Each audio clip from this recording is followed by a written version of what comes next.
채널 김자연 일상으로의 초대.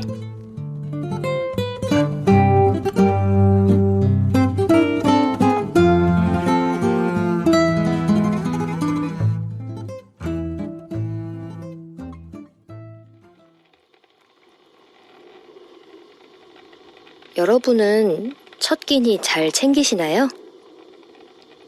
저는 막 일어나서 하루의 첫 끼니를 준비할 때 그 과정이 잘 맞물린 톱니들처럼 막힘없이 돌아가는 느낌이 들 때 굉장한 만족감을 느껴요. 달걀, 채소나 과일, 빵, 커피, 대부분 이런 걸로 식사를 하게 되는데, 빵이 어떤 것이냐, 달걀을 어떻게 할 것이냐, 조리가 필요한 햄이나 소시지류가 추가되느냐, 그때그때 상황에 따라서 조금씩 달라지긴 하지만 대부분은 정해진 순서를 크게 벗어나진 않아요. 이게 고민해서 정한 순서라기보다는 제가 이걸 매일 반복하다 보니까 자연스럽게 어떤 흐름이 생긴 것이라서 그래서 더 마음에 드는 건지도 모르겠어요. 저는 그 순간이 정말 좋아요. 이렇게 첫 끼니를 마치고 나면 집에서 나갈 준비를 합니다. 지구에서 유일하게 내가 나일 수 있는 곳, 작은 책방으로요. 우리 수지. 우리 수지한테 인사하는 걸 잊을 뻔했어요. 엄마 갔다 올게.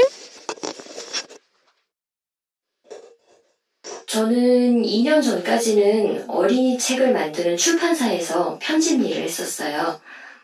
기획에서부터 작가 섭외, 원고 청탁, 교정, 교열까지 이렇게 다 제 손을 거쳐서 한 권의 책이 딱 만들어졌을 때의 기분은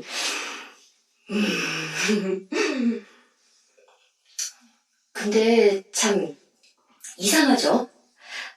딱 3권을 만든 후부터는 제가 정말 하고 싶었던 일이었는데도 몸과 마음에 불만이 쌓이기 시작했어요. 주말이 됐는데 여유 있게 책 한 권 읽지 못하고, 집은 점점 쓰레기장처럼 돼가고, 내 감정들도 그렇게 돼가는 것 같고, 뭘 위해서 살고 있는지, 왜 일을 하고 있는지 그런 고민을 하는 것조차도 엄청난 사치처럼 느껴지더라고요. 길을 가다가 방향을 잃고 갑자기 이렇게 딱 멈춰버린 기분이랄까? 이런 상태에서 오래 벗어나지 못했던 건 또 관두면 뭐 할 건데? 뭐 해서 어떻게 먹고 살 건데? 그런 마음의 소리 때문이었어요.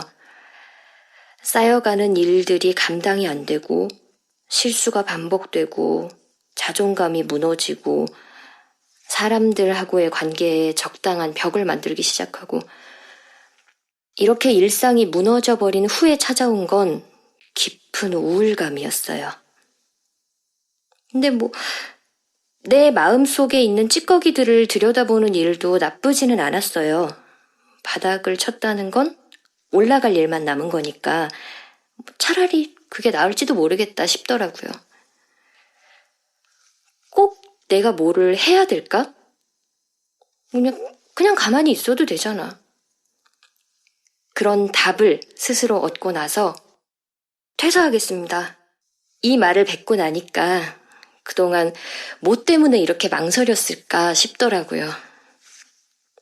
저한테는 멍하게 앉아있을 수 있는 시간이 필요했고 숨을 쉴 수 있는 공간이 필요했어요. 그때 운 좋게 동네 골목 끝에 한때는 차고였고 한때는 쪽방이었던 곳을 제가 찾아낸 거죠. 아무도 나를 찾지 않고 아무도 나를 알아주지 않아서 편한 공간.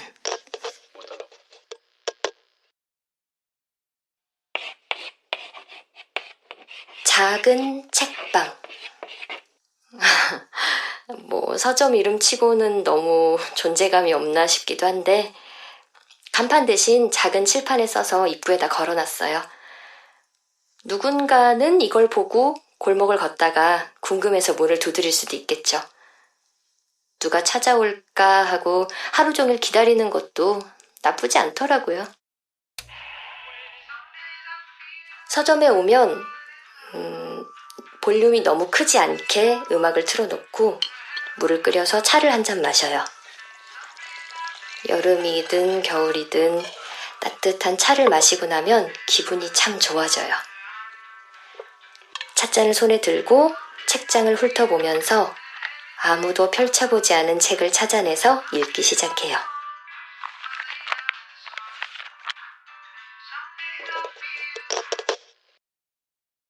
명호랑은 고등학교 1학년 때 처음 만났어요.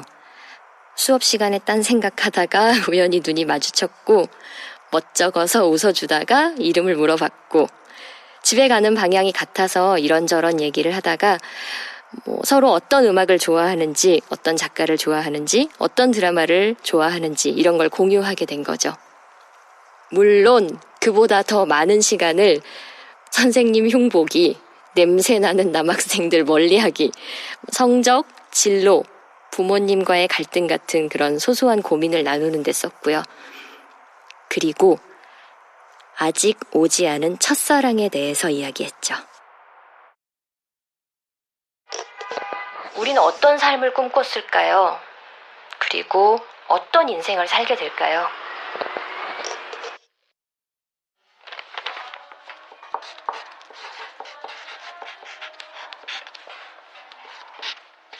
책방 한 구석에다가 책상을 놓고 누구나 앉아서 필사를 할 수 있도록 노트를 준비해뒀어요. 앞 사람이 쓴 부분에 이어서 다음 사람이 쓸 수 있게 책갈피를 끼워놓고 원하는 색으로 쓰시라고 필기구도 다양하게 놨어요. 이번에 펼쳐놓을 책은 버트란드 러셀의 행복의 정복이고요. 처음 3페이지는 제가 쓴 거네요. 책을 읽거나 필사를 하면서 책 속으로 도망가기도 하고 책 속에 제 감정을 숨기기도 하고 책 속에서 길을 찾기도 해요. 책 속의 상황에 잠시 넋을 놓기도 하고 책을 읽다가 갑자기 망상에 빠지기도 하죠. 만약에 제가 서점 주인이 된다면 우리 서점을 찾아주는 100명의 고객들에게 정기적으로 책을 추천해주는 편지를 쓰고 싶었어요. 한 달에 한 번씩 제가 읽고 싶은 혹은 읽었던 100권의 책을 선별해서 서점에 두면 어떨까 생각해 보기도 했고요. 햇볕 좋은 날에는 구석에서 먼지만 먹고 있던 책들을 하나하나 꺼내서 털어주기도 하고 눈이 오는 날에는 이언 보스트리지의 겨울 나그네를 소리내서 읽는 모임을 갖고 싶었어요. 아직 시작도 안 한 계획들이지만 또 아무것도 안 한다고 해서 뭐라고 할 사람은 없죠. 제가 얼마나 오래 이 책방을 운영할 수 있을지는 사실 잘 모르겠어요. 앞날에 대해서 고민하는 게 좀 부질없게 느껴지거든요. 아직 사랑하는 사람이 없는데 결혼 후의 삶을 그려보고 이제 고작 20 끝자락인데 벌써 노후를 걱정하고 싶진 않아요. 계획대로 사는 인생보다는 자유롭게 풀어놓은 인생이 어떻게 흘러가는지 보고 싶기도 하고요. 그리고 지금은 이 책방으로 어느 정도의 생활을 할 수 있으니까 그냥 그걸로 감사하게 생각합니다.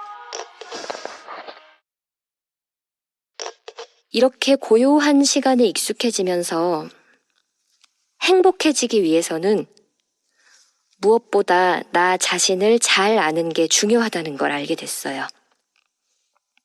저한테는 매일 집에서 혹은 책방에서 커피나 차를 마시는 시간이 소중하고 좋아하는 음악을 듣는 시간이 소중하고 책을 읽으면서 내 공간을 가꾸는 시간이 소중해요.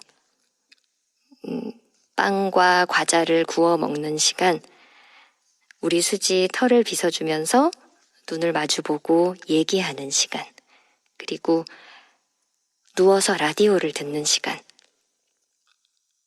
이것들이 제 삶의 질을 유지시켜주고 저를 행복하게 한다는 것을 알게 됐어요.